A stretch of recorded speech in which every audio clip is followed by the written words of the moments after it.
Welcome, welcome, welcome, everyone. Thank you so much for joining us here tonight. We are excited and happy to see all of you logging on. Please drop your name and city in the chat so we can all see how powerful, broad, and impactful we are together. Remember, we cover every state.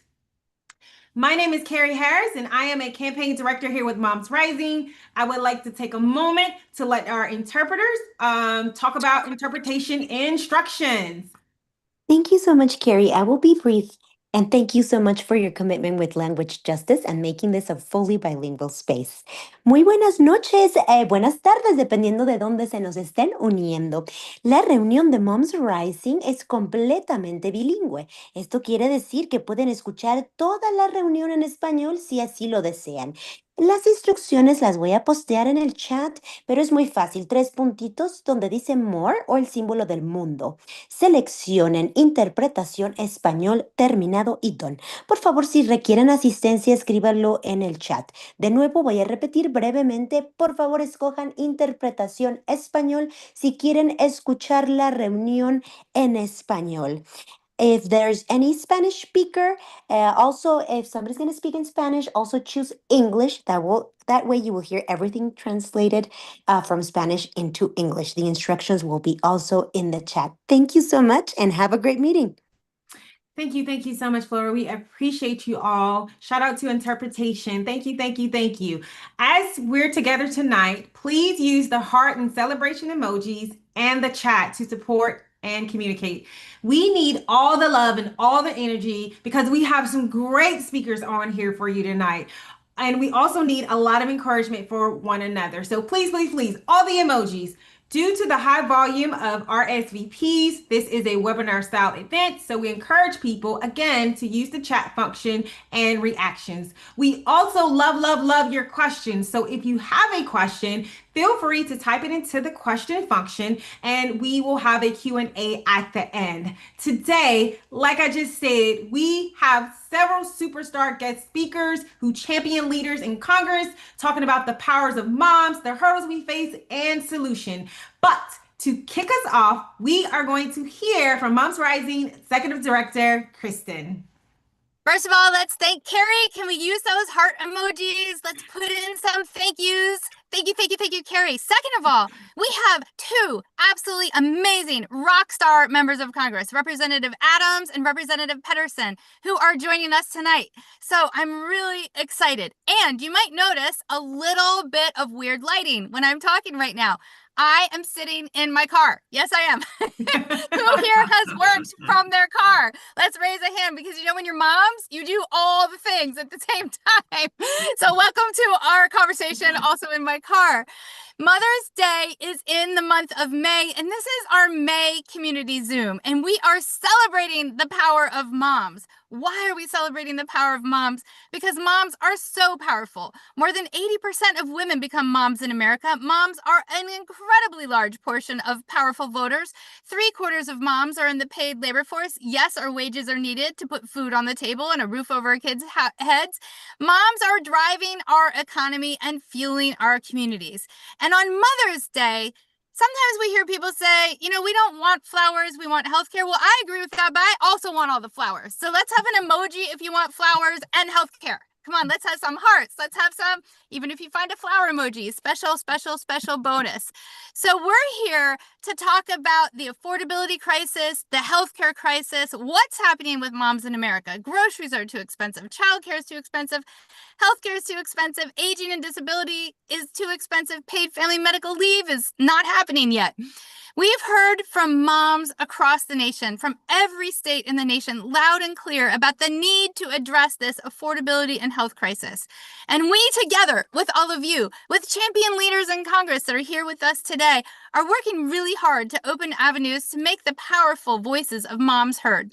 In fact, we just delivered receipts from moms all over the country to Congress. Hello, especially to those members of Congress, ahem, who are not on the right side with moms.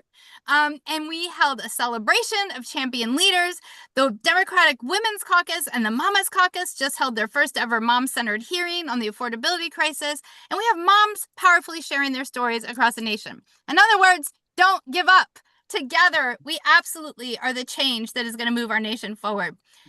So, importantly, there are solutions to all of these depressing crises, and the champion leaders who are with us tonight are moving big solutions to the maternal health crisis, to the mom crisis, to the healthcare crisis. So let's give them a round of applause for joining us. Come on, let's have some emojis. Woohoo!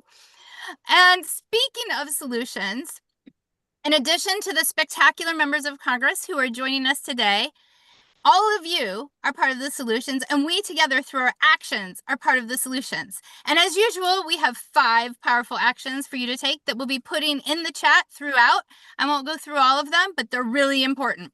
So now, without further ado, I'm going to pass the mic, the baton, back to Carrie to introduce our first powerful speaker. And I want to thank you all again for being here, and thank you to the Moms Rising team for making this happen. Thank you. To you, Carrie. Thank you, Kristen. Thank you all again for joining us tonight, including our first powerful speaker, Representative Brittany Pettersen. U.S. Representative Brittany Pettersen is the spectacular co-chair of the Democratic Women's Caucus Caregiving Task Force. She is one of only 13 women to ever have a baby while in Congress, a real-life super mom. Representative Pettersen was born in Colorado and grew up in Jefferson County, the community she is now proud to represent in Congress. She served in the Colorado State Legislature for a decade before elected in 2022 to represent Colorado's 7th Congressional District. She is the first woman and mom to represent this district. Before coming to Congress, Representative Pettersen helped pass legislation in reproductive health care. She also increased access to affordable child care. Representative Pettersen is leading the fight to improve the nation's mental health and substance use disorder treatment programs and to crack down on drug trafficking after seeing firsthand the devastating effects of the opioid epidemic through her own mother's decade-long struggle with addiction. Representative Pettersen lives in Lakewood with her husband, Ian. I hope I said it right. So sorry. Their 2 sons, David and Sam, and their rescue dog, Ollie. Welcome this powerful power supermom. Hi, everybody. It's so good to be with you. You said it correctly, and I'm always so inspired to be with this incredible group that brings moms together from across the nation. I had the opportunity to hear directly from the moms that came with them to Washington recently for a Mother's Day event. And we know that things have never been more difficult for moms, for families in this country. We have the impacts of tariffs, the illegal war with Iran, and we have inflation going through the roof. And at the same time, they have also decimated our access to healthcare. Trump has actually targeted our state specifically and tried to unlawfully withhold funding that we rely on for childcare services. So things have never been harder to get ahead for families to make sure that our kids are taken care of. And it couldn't be more important to hear your voices here in Washington, but also throughout the states that you live in with your members of Congress. We need change, and we need leadership in Washington and people who actually understand the struggles that so many families are facing. I know the world would look so much different if there were more moms in Congress, and I'm so grateful for the work you all are doing every day. Something that I've worked on that I'll continue to fight for, I always cared about childcare, but I was in the state legislature for 10 years before coming to Congress. And I worked on these issues, but it's completely different being a mom of a 6-year-old and a 16-month-old. I would not be able to do this work without access to childcare. And so many women are in childcare deserts, don't have access to childcare, are unable to make it work even if they do. I was actually on a wait list. You all might have seen me when I showed up on the House floor with my baby Sam when he was a newborn, because they wouldn't give me an option to vote remotely.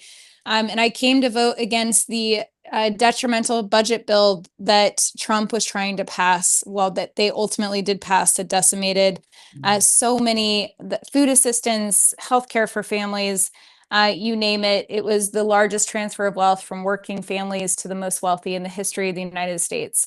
And Sam and I was on the wait list for 13 months until he finally had access to childcare. And we don't even live in a childcare desert. So there are 10,000 women just in Colorado alone who want to be able to work right now, but don't have access to this care that they need where their kids can be safe and thrive.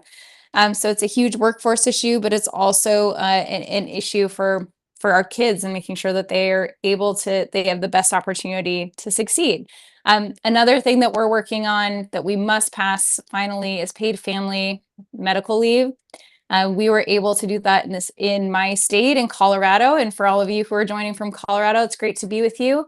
But we have so much more to do at the federal level to ensure that when we have to take time off, whether that's giving birth to our children and recovering and being with them and taking care of them, or if it's taking care of a family member being sick ourselves, that we have the protections in our workplace and access to the benefits that we pay into over time. So we have bills to address all of these things, the affordability crisis, making sure that families are put first in Washington instead of millionaires and billionaires, and that when I think about I'm a member of Congress, yes, but I come from a working class family. I don't come from wealth. I'm the 13th voting member to give birth in the history of the United States because that's how unlikely it is for this place is not made for young moms and for women and people who are not millionaires. And so we see that disconnect every day here in Washington and in the unfortunately, the lack of focus on the issues that really matter to families. So I just wanted to join you as a mom to say that we're fighting for you. So many of us do understand the struggles that you're facing every day, and we're not going to give up fighting for the future that our kids deserve. So it's just wonderful to be with you all. We're going to pass paid family medical leave because moms are going to continue to organize across the country. We're going to make sure that we invest in childcare, that we give our kids the best opportunity to succeed, and that we can actually not just make it, but actually get ahead in America and bring back that American dream. So thank you all for the opportunity. I hope I get to see you in Washington. I am so grateful to be a part of this group. Thank you so much. Thank you so much. We're so excited. Can we have all the emojis? Let's have so many emojis. You can go ahead and hit that emoji button like 5 bazillion times. I made up a word. We are so excited we wanted to share that Representative Pettersen made international news when she voted with her baby in her arms, and then she spearheaded a prominent effort to allow new parents who are serving in Congress to cast votes remotely by proxy for up to 12 weeks following childbirth. So she is doing action where her words are on so many levels. So I wanted to give you extra thanks as one of the 13 moms in Congress, people who have given birth while in Congress. So next up, we have a superhero. If we had a walk-up song, it would be like so loud right now because it is my great honor to introduce Representative Alma Adams. Representative Alma Adams is a powerful co-founder and co-chair of the Black Maternal Health Caucus with Representative Lauren Underwood, and she is also the founder and co-chair of the Congressional Bipartisan College and University Caucus. And throughout her whole career, she has fought for a quality education for all students, including legislation to provide nutritious breakfasts in schools and increased pay for teachers. Hello, let's have some emojis, people. Representative Adams serves on the Committee on Education and Workforce and the House Committee on Agriculture. And one of the outstanding legislative accomplishments of many is the enactment of H.R. 5350. Look at me with my glasses. 5363 on fostering undergraduate talent by unlocking resources for education. It's called the Future Act that permanently provides funding totaling $255 million a year for all minority serving institutions, including $85 million for HBCUs. Thank you, thank you, thank you. She is in her 6th term. She is a leader who has been breaking barriers, including breaking the barrier of being the 100th woman elected to Congress. She is also a mom and a grandmom. Yes, we are joined by another superhero who is also a supermom. Welcome, Representative Adams, and thank you for all you do for moms and for our country. Thank you. Thank you so much. Thank you so much. Moms Rising, Still Rising. Thank you for all the work that you do. And I want to just thank my colleague, Representative Pettersen, for her incredible work. And I certainly support all the things that she has said. And while I didn't have a baby, I am a great grandmother now, and my grandson. While I've been here in Congress, almost 20 months ago. So we have Blair Rose, and so I just want to shout out to my great granddaughter Blair Rose. I have two granddaughters, so I come to this work as a mother, as a grandmother, as an educator as well. I am, as you said, co-chair and co-founder of the Black Maternal Health Caucus and the bipartisan HBCU caucus. So thank you, Moms Rising leaders, for inviting me to join the community Zoom. To all of our moms and women and allies on this call tonight, thank you so much as well, because your dedication to making the world a better place for women is admirable, and I am grateful for your time. It's important now more than ever for women to use our collective voices and speak up, act up if we have to, but it's through organizations like Moms Rising that we see the true power of collective action and advocacy. And so we can make waves in Congress and create real change because women's issues should not be partisan. And yet, so much of what makes our country affordable and frankly livable for women and our families, those things are under attack right now. This one big ugly bill passed into law last year.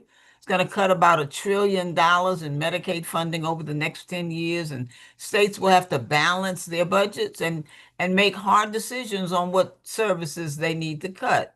Many, of course, will consider cutting the optional services that states can opt into under Medicaid. And so this includes occupational, physical, and speech therapy, dental, and denture care for adults over 21, and home and community-based services for those with disabilities. Medicaid cuts will also reduce the federal funding that hospitals receive for the health care that they provide. So when hospitals need to find services to cut in order to stay in business, the labor and delivery units, which will impact us as women, are almost always the first to go. So not only are many moms losing access to their Medicaid health care coverage, many are also losing access to their local hospital services, access to health insurance, timely care, and regular prenatal and postpartum visits all have a direct impact on the health of mothers and their children long term. This same bill also increased eligibility and paperwork requirements to receive Medicaid. Now, that creates new barriers for people to access health insurance and health care.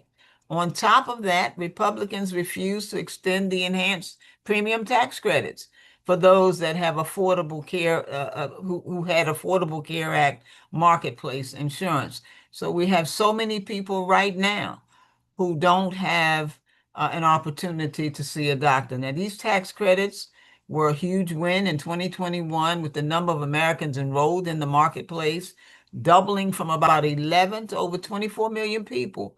And many were only able to afford their health insurance premiums because of these tax credits. And we worked really hard to try to get these tax credits back. But our colleagues would not negotiate on extending them. They expired at the beginning of this year. Beyond these attacks on affordable health care, we're seeing an affordability crisis across the board. It's especially true in what I call my 4 H's: housing, hunger, healthcare, and higher education. 4 necessities that I believe everyone needs to have a quality life. Housing remains unaffordable for the average American. Grocery prices, as we've heard, are rising. They continue to rise for families that rely on SNAP. And Republicans have made major cuts to that program too, almost $200 billion. They also passed into law restrictive limits on federal graduate education loans, making graduate degrees that much more unaffordable. So these new limits will go into effect in July. All of this is unacceptable. So we've got to fight back on these policies. because it's not about any particular partisan agenda. It's about lowering costs for all families, for childcare, for healthcare. It's about addressing the affordable housing crisis. It's about strengthening labor protections, ensuring that everyone has access to affordable healthcare. It's about fighting for every child to have a high quality education. It is about you and your family. You know, almost every woman who've tuned in today, who's made it to the top of their profession, has had to fight extra hard to get where they are. I know I have. They've had to overcome longstanding biases, fight outright subtle discrimination, endure doubters, and sometimes conquer self-doubt. But all issues are women's issues. So when we talk about economy, when we talk about the national security, about healthcare, when I talk about education and criminal justice reform and climate change, all these things, because here's the truth. If you're a woman trying to raise a family, you know how a good paying job, that's a woman's issue. If you're an immigrant and you don't want your family torn apart, then immigration reform is a women's issue. If you're a young woman working off college loans, then you know that the crushing blow of student debt, well, that's a woman's issue too. If you're a Black mother trying to raise a son, then you know Black lives is a woman's issue. If you are a woman, period, any kind of woman, then you know that we deserve a country with equal pay and access to health care, including safe and legal abortion protection as a fundamental and constitutional right. And so these are the issues that continue to motivate and push me every day when I wake up to serve this country. So the work that you do, advocating in Congress and in your community, that work matters. So let me tell you, you have a staunch advocate and many, and you just heard from one in Congress with the policy solutions to address these issues. We just need your backing. For example, I co-led the Momnibus Act, which would comprehensively address our country's Black maternal health crisis, make birthing safer for all moms, because we can and we must do better by our moms. But we need to hear your voices alongside ours to fight to make this better true a true reality. And for the moms in the audience, know that I stand with you in your efforts to create a better world for our children and our grandchildren and my great granddaughter too.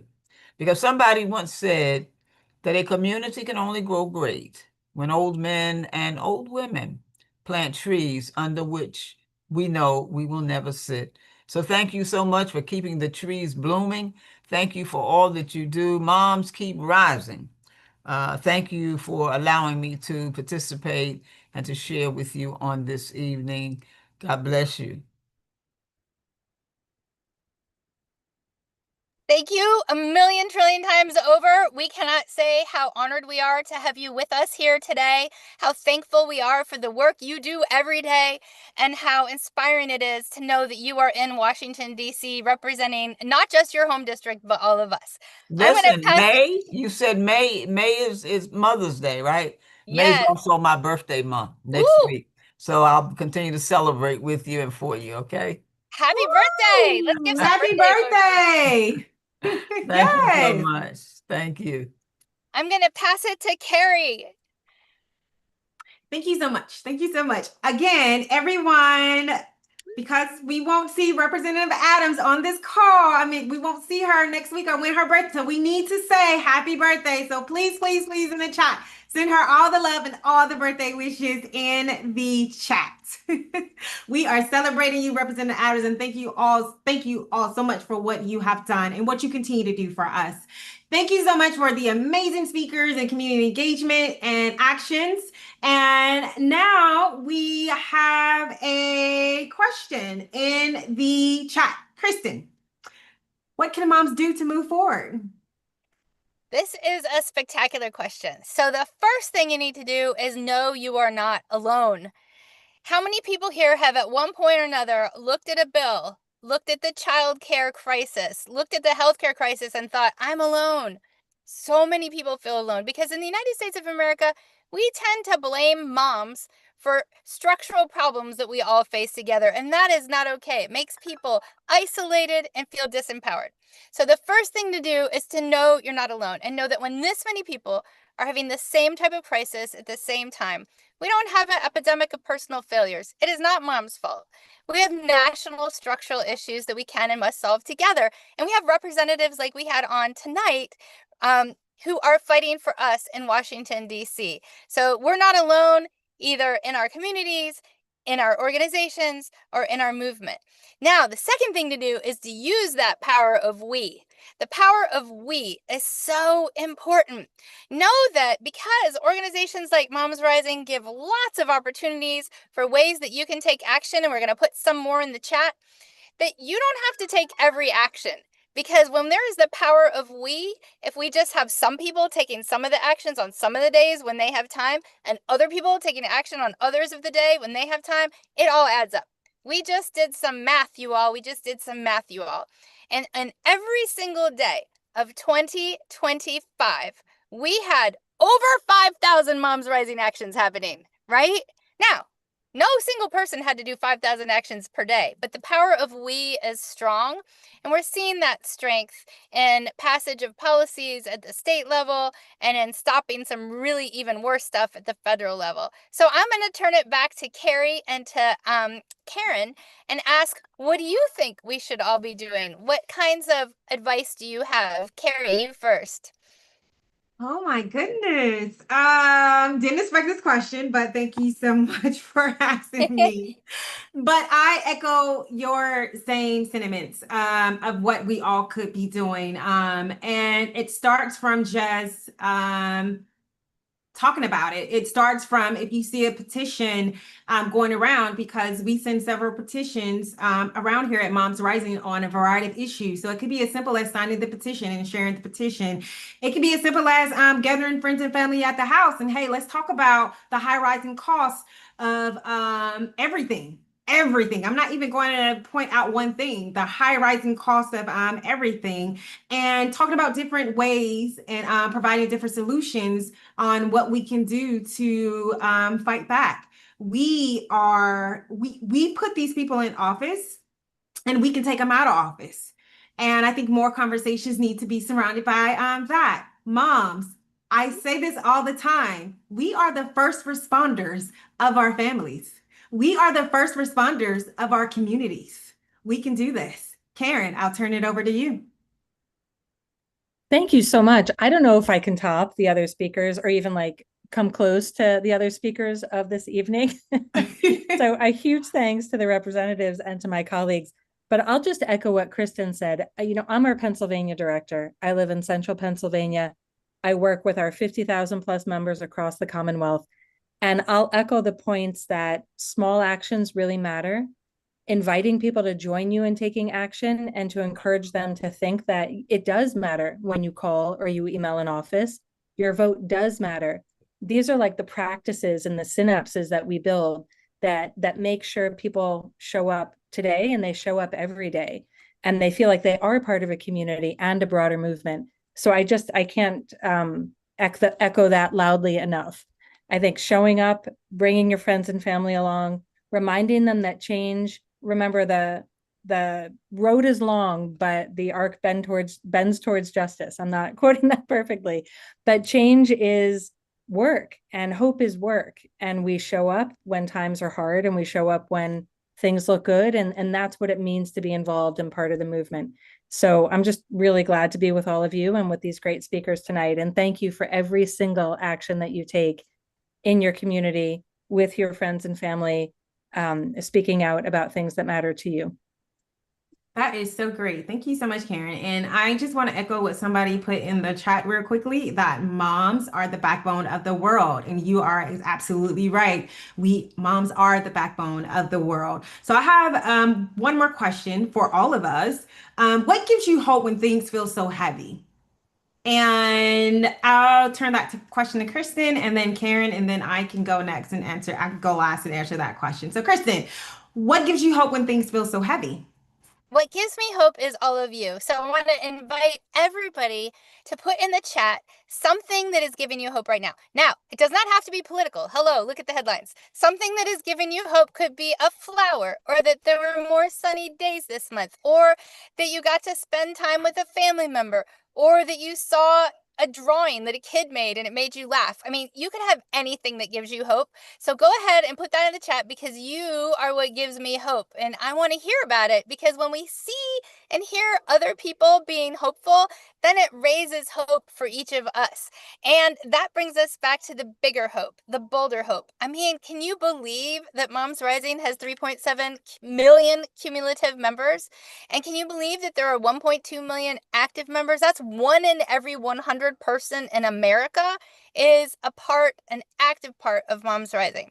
That means it's no longer a question of if, but when we together will be able to get universal health care, somewhere near universal childcare. We'll be able to get paid family medical leave. We'll be able to get sick days. Virginia just signed into law sick days and paid family medical leave today. That's giving me hope.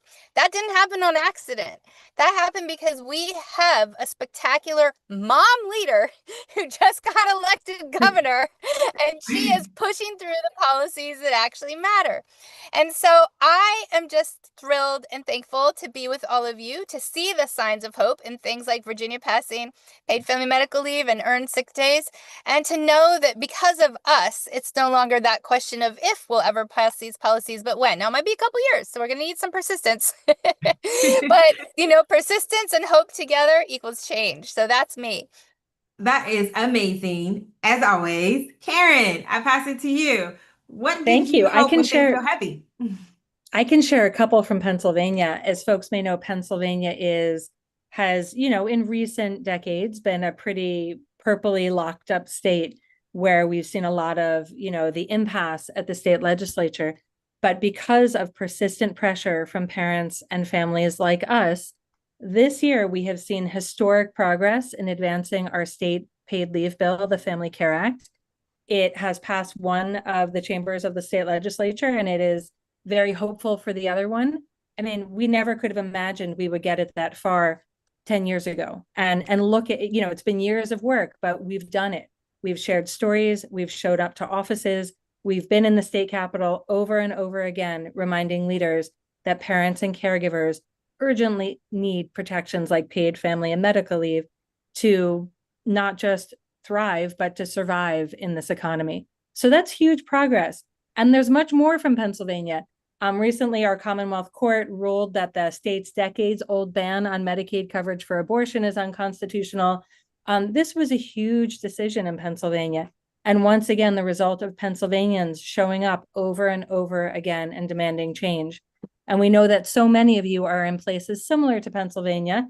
If not, I'll admit, sometimes a little bit more discouraging than Pennsylvania. But all of us on the ground with this persistent, just as Kristen said, the persistent, repeated action, the holding on to each other and our people and hope, that's what brings about change on the long term. And we're seeing glimmers of it in places like Pennsylvania. So thank you all for the work that you're doing. That's what gives me hope. That is amazing. So I will let you all know what's giving me hope when things feel heavy. Being in spaces like this and also seeing the responses that we are getting in the chat, someone meeting a stranger at the store when she was struggling with her kid and it helped her out. That is something that's giving her hope. Someone just graduated with their master's in social work, being able to be provided with new opportunities to advocate for all of us. Someone said nature, seeing their garden grow. These are things that are giving people hope when things feel so heavy. So in return, when I see messages like this, that is what gives me hope when things feel so heavy. So thank you all for sharing that in the chat and letting us know what is giving and bringing you hope right now. Hold on to that, okay? When things feel heavy, hold on to what is bringing you hope right now. And now I would turn it back over to Kristen to get ready to close us out. I am so hopeful. I love seeing the chat. I loved hearing Carrie. I loved hearing Karen. I don't know about you all, but I'm feeling my hope rising. And you know what my hope does? It fuels my persistence. So I want to thank you for fueling that persistence. So we have 5 ways to take action today. We'll be putting them in the chat again, and all of them are pretty important. So the first way is to sign on to our petition. Now, we are like the mail service, like the U.S. Postal Service of advocacy. When you sign a petition, we deliver that to the leaders who need to see it. Rain, snow, sleet, any kind of weather, we are going to deliver your signature to the members of Congress who need to see that. So the first action is on assigning an open letter to demand Republicans in Congress reject the additional 70 billion with a B. Yes, I said billion with a B, and funding for an out-of-control ICE and Border Patrol that doesn't have any kind of restraints that protect anybody, and to fund Trump's ballroom instead of, importantly, investing in healthcare, instead of investing in childcare, instead of investing in aging and disability care, instead of investing in nutrition like SNAP, and instead of lowering costs for families. So do I sound mad? Yes, I'm mad. What are they doing, those Republican leaders? That is totally out of step with their own constituents and with America, and it's on us to help let them know. So that action is there in the chat. The next action is to, I can't believe we're having to fight for this, but tell Congress, please keep the public dollars into public schools. Those are our tax dollars that we put in, that we have paid for our public schools. It's another action to say, please support public schools. Keep those public dollars there. The next action is very important. You may have noticed this goes off and on in the news for several years. It's to tell Congress, step in, release the full missing Epstein files, and stop the cover-up. We need to know what really happened. There needs to be more accountability. It is not okay that there's not been accountability.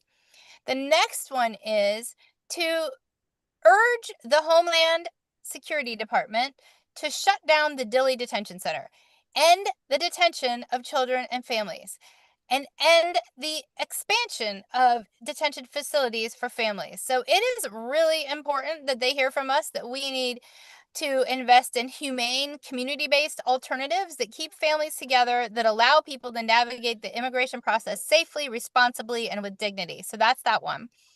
And then the last one, so exciting. Will you plan a gathering with friends? You could have a coffee meetup. You could celebrate some flowers. You could have a potluck, a porch hangout, a game night.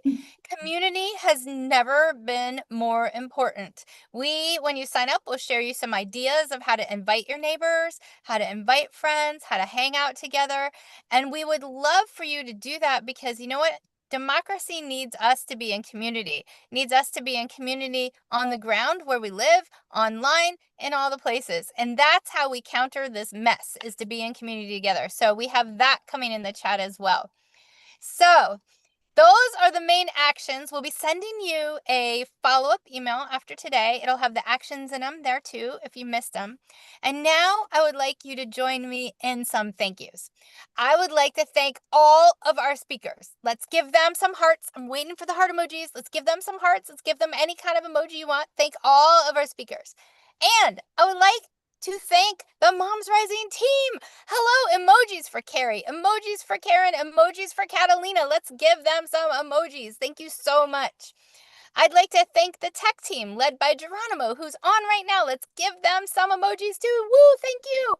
And I'd like to also thank the interpreters, Murtado and Lucia, who are just doing a fantastic job. So thank you, thank you, thank you. And then, last but not least, I'd like you to give yourselves and each other some emojis. Thank you for showing up for our democracy. Thank you for showing up for children. Thank you for showing up for moms and families. Thank you for showing up for parents. Thank you for saving our country and not giving up. So thank you to you. Our next meeting you will get in your email, but you can always RSVP for future meetings on our Mobilize. We have one meeting a month, and I believe somebody's going to put that in the chat too. So we have all the actions in the chat, including the sign up for our next meeting. And that's it for tonight. So let's end with a happy note, round of applause, round of emojis. Thank you for joining us. As always, we appreciate you. Thank Bye, you. everyone. Thank you.